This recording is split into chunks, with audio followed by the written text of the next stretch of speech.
Relations and Fund Development for the Windsor-Essex Children's Aid Society. And I'm Tina Gatt, Manager of Community Outreach. We're happy to have you today on our podcast as we feature our community partners, and we're going to be speaking today about a great community initiative called ProsperUs. Well, let's start by welcoming our guests. We have Lorraine Goddard, CEO of United Way Centraide Windsor-Essex and backbone lead for the ProsperUs initiative. And we have Dr. Jessica Sartori, who is the CEO of John McGivney Children's Center and also a co-chair on the ProsperUs Leadership Council. Welcome. Thank you for joining us. Happy to be here. Thank you so much for having us. So let's start by having you both share a little bit about yourselves and what your role is with ProsperUs.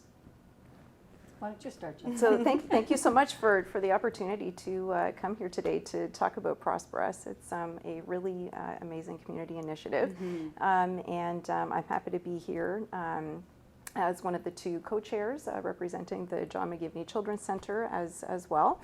The John McGivney Children's Center is a children's treatment center, one of a number of children's treatment centers across the province, and we provide really critical rehabilitation services for children and youth up to the age of 18 that require things like physiotherapy, occupational therapy, speech and language therapy, communication supports, and wheelchair supports as well.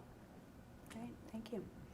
Great, and thank you for having me today and to be able to share, I think, which is really exciting news for our community to have ProsperUs moving forward. So I am the CEO of United Way Windsor-Essex. This year, actually, United Way will be celebrating 75 years in the Windsor-Essex County community. I know, Quite an accomplishment. That is, exactly. And you know, I think United Way, you know, it was started by 1947 by the Windsor Chamber of Commerce. And it was started in response to soldiers coming home after the Second World War. And we didn't have our health care, social safety net at all. And a lot of the families were really struggling. There was high unemployment and a lot of conflict, family conflict, just due to the stress and the trauma from the war. And so the business community said, hey, you know, we need to do something to support our soldiers. And they started, you know, a little bit of trivia. The community chest, which is now, you know, part of the Monopoly game. Yes. You know, United Way's initial beginning was called the community chest, and they raised money to help families kind of resettle after the Second World War. So my point being is that United Way has seen a lot of changes in our community, and ProsperUs, I think, is the next generation of change that our United Way is, you know, striving to be a part of and helping move the community forward. Wonderful, thank you.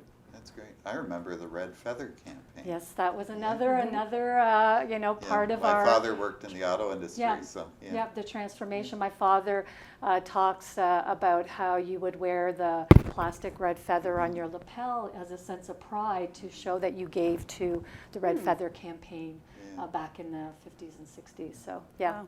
United Way has seen a lot of change in the community. We've been a part of a lot of change. Yeah, Right. wow. So Jessica, a lot of people may not know a lot about ProsperUs right now. I mean, it's been out there, but there might still be a lot of people that are saying, what is ProsperUs? Yeah. Can you tell us a little bit about it? I am really excited to tell you a little bit about it. So ProsperUs started up a few years ago. It is a community-wide initiative involving about 40 or more partners, including nonprofit organizations and private sector organizations coming together to essentially make the lives of kids and youth and families in our community better and to help kids reach their full potential. So ProsperUs is really focused on poverty levels in our community, educational outcomes for kids and families as well. And so this group of organizations is coming together to make system change as a system of organizations in our community. It's very, very exciting work. Right. And ProsperUs uses a collective impact model. Can you talk a little bit more about that, Lorraine, and what is even Children's Aid Society's role in that? Well, Children's Aid is one of the partners and sits at the Leadership Council. and has been involved with our human-centered design process, looking at barriers identified by residents with lived experience in the 3 priority neighborhoods that we're focused on, which is downtown Windsor, West Windsor, and Leamington.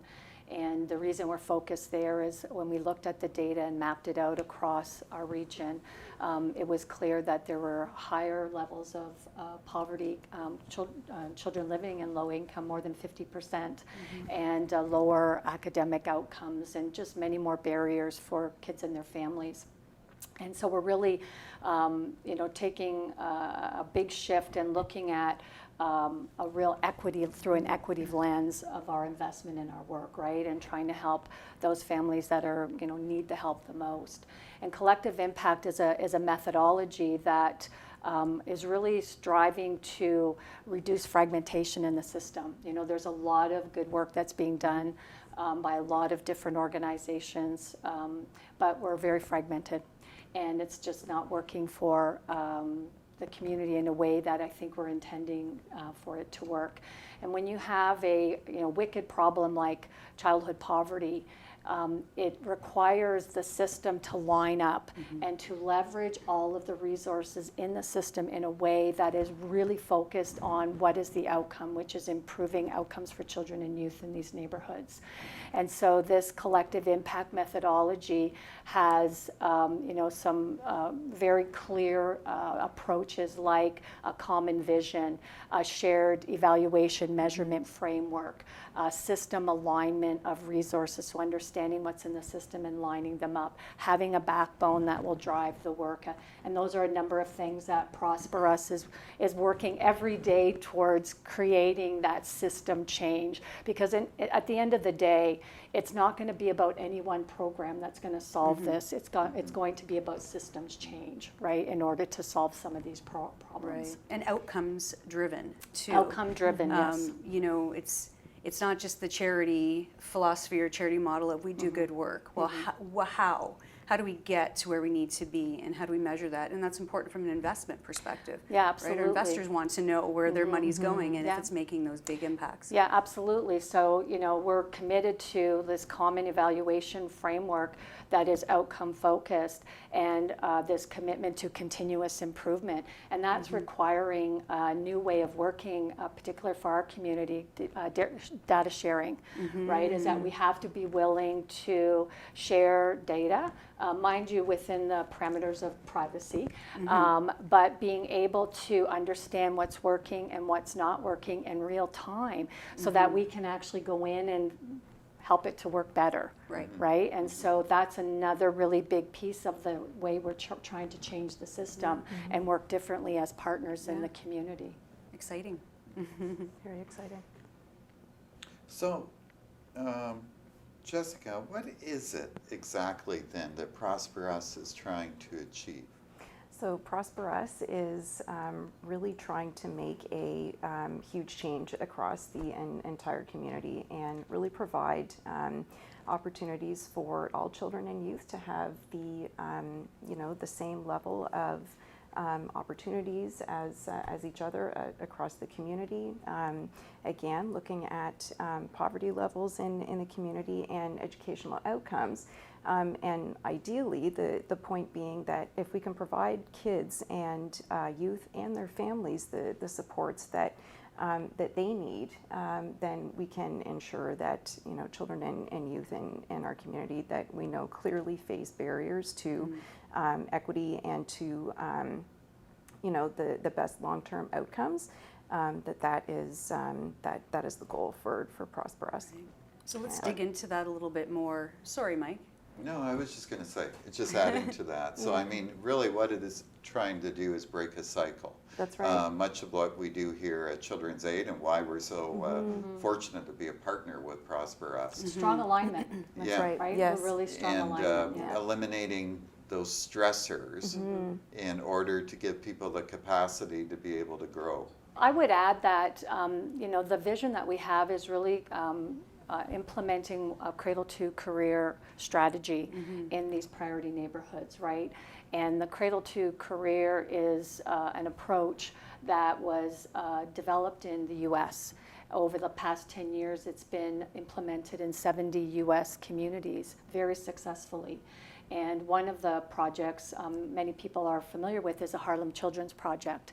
And that is a cradle to career strategy. And it looks at children through their lifespan from the time they're born till they start a career. And it identifies 6 key milestones in a child's life that if they hit those milestones, then that child is going to grow into an independent, successful adult. And the first one is being kindergarten ready, right? So making sure that a child is born, it has the support it needs so that when it starts kindergarten, it is starting at the same level that its more affluent peers would be, right? Because we know children growing up in low-income families are already starting behind the 8 ball in kindergarten.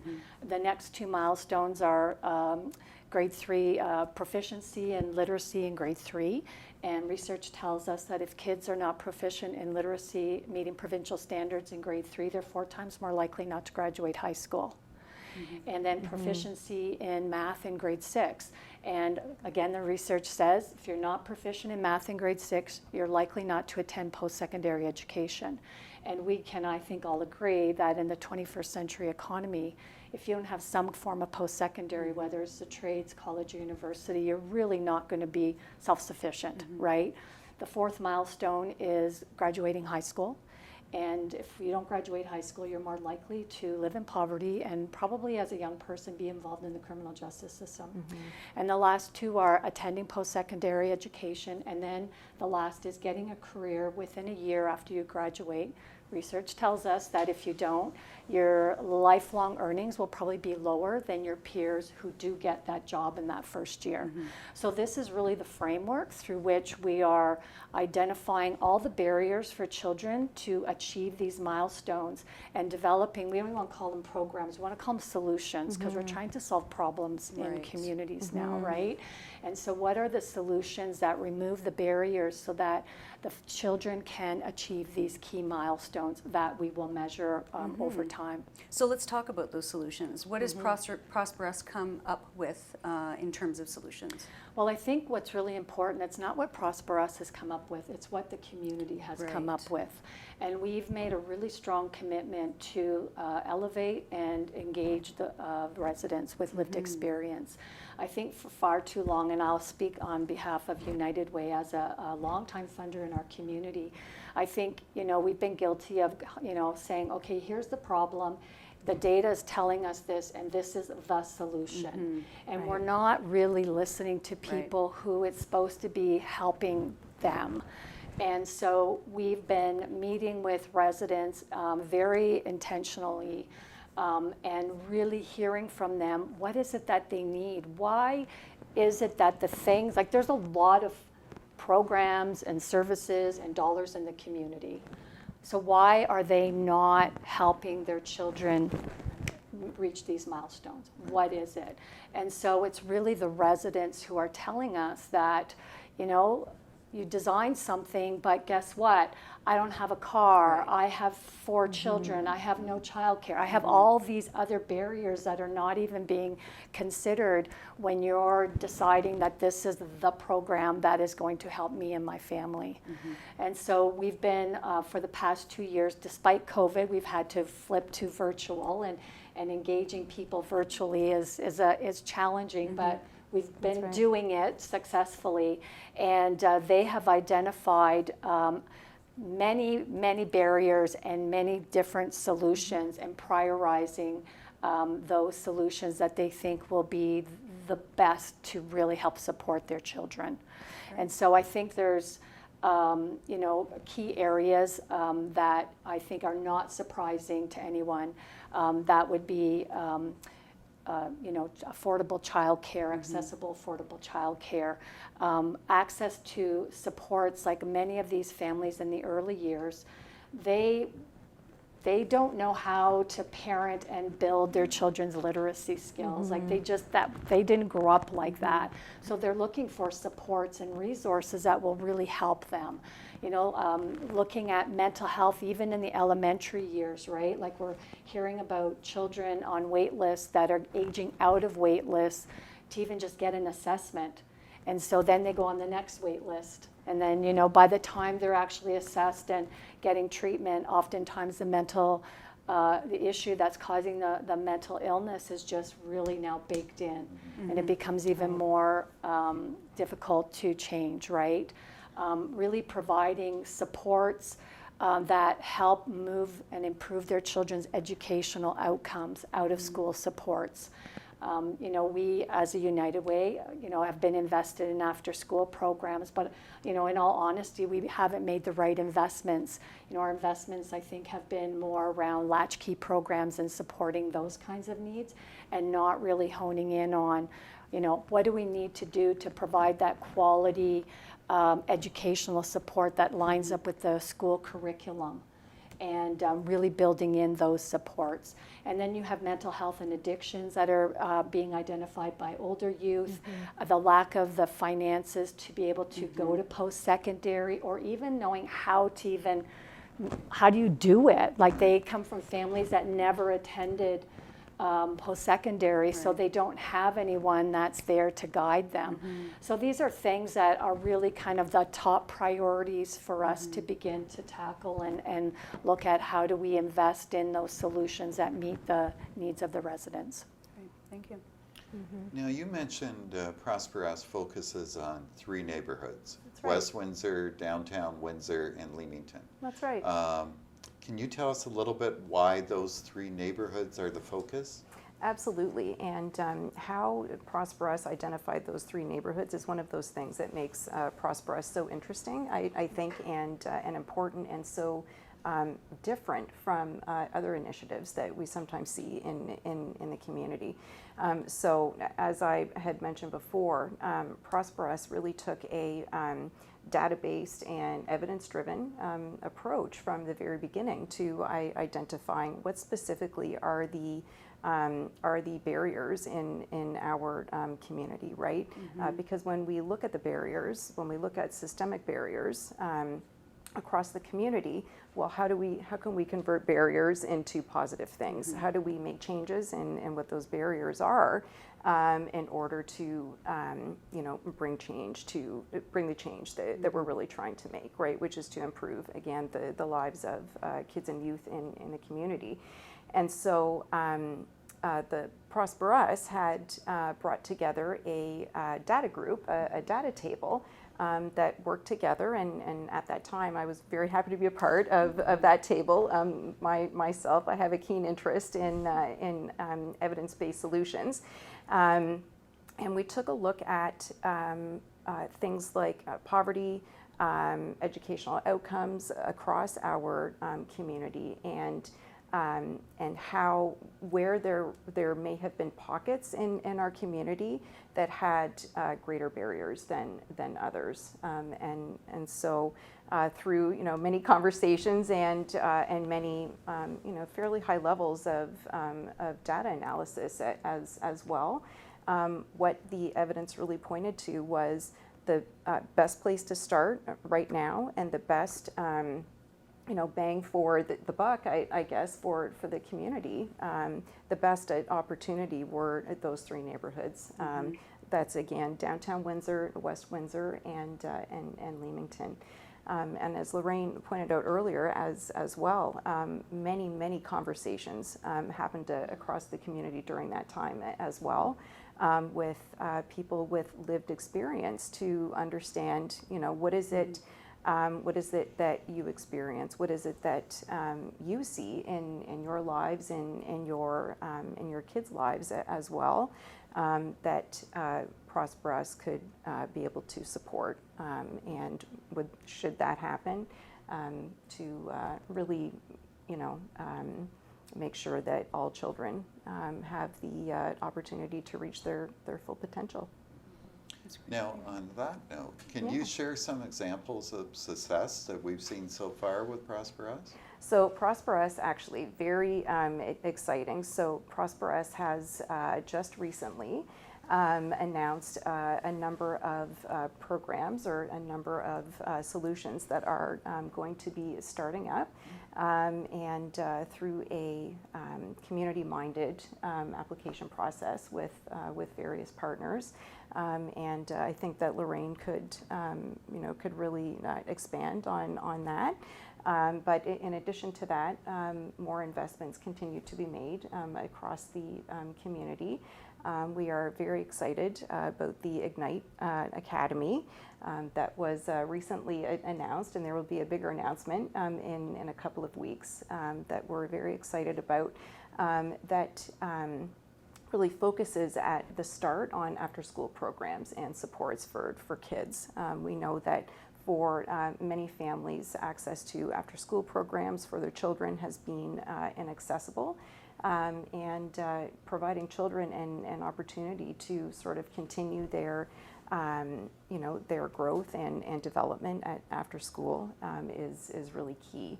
And so we're working with education partners, with the Children's Aid Society, and other partners across the community to, to bring those after-school program supports forward.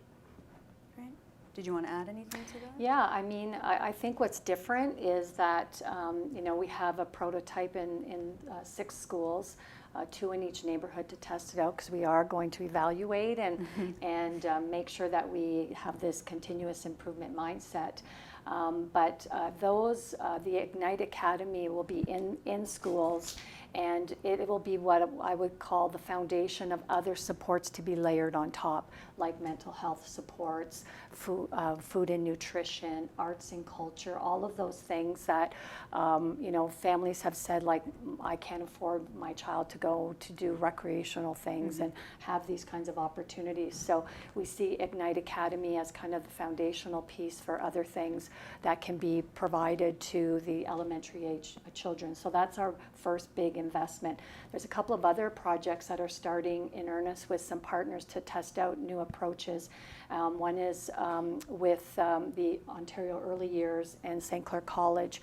There's a new program called KITS, and it comes from the States again, and it's a new way of building literacy skills in children 0 to 3. And so we're investing in that, and we're going to evaluate with our partners at the City of Windsor as well, and test that out. And if it's proving to be successful, we'll expand that program. And then the other one is we're just waiting to hear about an NSERC grant to pilot a school nutrition program in a number of schools that would provide a hot lunch in schools, because we know that 30% of kids in our community are food bank users, or 30% of food bank users are children. And they're just not getting sufficient food. And if kids are hungry, they're not ready to learn. So we really need to figure out how do we ensure that kids are well fed so that they're ready to learn. So there's financial resources that need to go into this to make this successful. So can you talk a bit about that, the funding for this and where that comes from? Well, it's coming from the community, and we're looking to government and United Way. I mean, United Way made a commitment that we're going to go all in on supporting Cradle to Career. So we're committed to this, but we have local philanthropists, corporate partners that are stepping up to the table, and we're talking to government, and it's going to require support from all aspects, all parts of our community to make this happen. But we really are confident that this model is going to really move the needle. We talked about outcomes, that we're going to see population level outcomes. We're going to see children, right now, I know our EQAO data test scores are a couple of years behind, but in these neighborhoods you had, like 40% of the children not meeting grade 3 literacy standards. So, we're going to zero in on that with our Ignite Academy, and I have full confidence we're going to see improvements in year 1, year 2, year 3, that we're going to be able to demonstrate to the community that this is a good investment. This is a good investment to make, because it really is helping position children for success. Fantastic. Great. I think everything you're talking about here is just so exciting, and you've already touched on it, both of you. But I guess as we wrap up, what would you say, is your long-term hope, dream for what ProsperUs might be able to fulfill as it continues to grow? Yeah, well, I think as you pointed out earlier, Mike, we're really trying to change the unhealthy cycles, I guess, that poverty can create in families across the community, and from an outcomes-based standpoint, really looking to have an impact on our rates of poverty, on the educational outcomes for kids, including EKO or EQAO and graduation rates. And so ideally, in a few years from now, we are looking to see changes and improvements in those things, because we really believe that that is where the solutions lie. And if we can make changes there, then we can feel confident that we are together building a community that, again, provides all kids and youth the same opportunities for quality of life while they are kids and youth, but as well as their longer term outcomes. And the kids today are going to be the adults of tomorrow and leaders of tomorrow in this community. And when we can reduce levels of the barriers for kids and youth in the community, when they are children and youth, then we build a stronger community for everyone. Yeah, and like you said earlier, you said it so well, for every child to reach their full potential. That's right, exactly. So that's really what it's about. It's great. How about you, Lorraine? Closing thoughts? Well, I mean, I absolutely echo Jessica's comments, and I guess the other side of it is, with my United Way hat on, I think about United Way having been in the community for 75 years. And we have, in absolute terms, helped a lot of people over those years. But one of the things that we could not deny, and this was really when United Way really started to say we need to work differently in this community, right, is that we can't keep approaching problems, persistent, wicked problems, with the same approach, because it's simply not working. And so being able to work differently with the community and leverage the strength that we have in this community in a new way to change the system to help it work for these kids that, quite honestly, we've left behind in the community. And really being committed to equity, being committed to a shared success model, being, and ultimately changing the trajectory for these kids that, like for many generations, that, their families have not been able to kind of lift themselves up. So that is really, for me, I look ahead and I believe very strongly that we're going to do this, and that the whole community then benefits, right? Absolutely. I know we're targeting on, key priority neighborhoods, but these are a lot of the families that are using many of the supports, but they're still not working for them. Right. So let's help make them work for them and their children, right? So I feel really confident that this is really going to make the difference for a lot of children in our community. Wonderful. Thank you both for your leadership. It's been a pleasure having you here as we close out our last podcast in our series. I'm just so proud to be a resident of Windsor-Essex, and while we have many challenges and we have many things that we need to do, it really shows that we stand collectively. We really do come together, and I think it's exciting times. So congratulations, and look forward to hearing what's next. Great, thank you very much. Thank you so much. And I think I agree with Tina in the sense these are exciting times. They're exciting times in many ways for our community, but it's really great to see a program like ProsperUs that really gets the roots of our own community and deals with some of those underlying issues that will make us a better place to live. Yeah, So thank you again to both of you, and thank you everybody for joining us.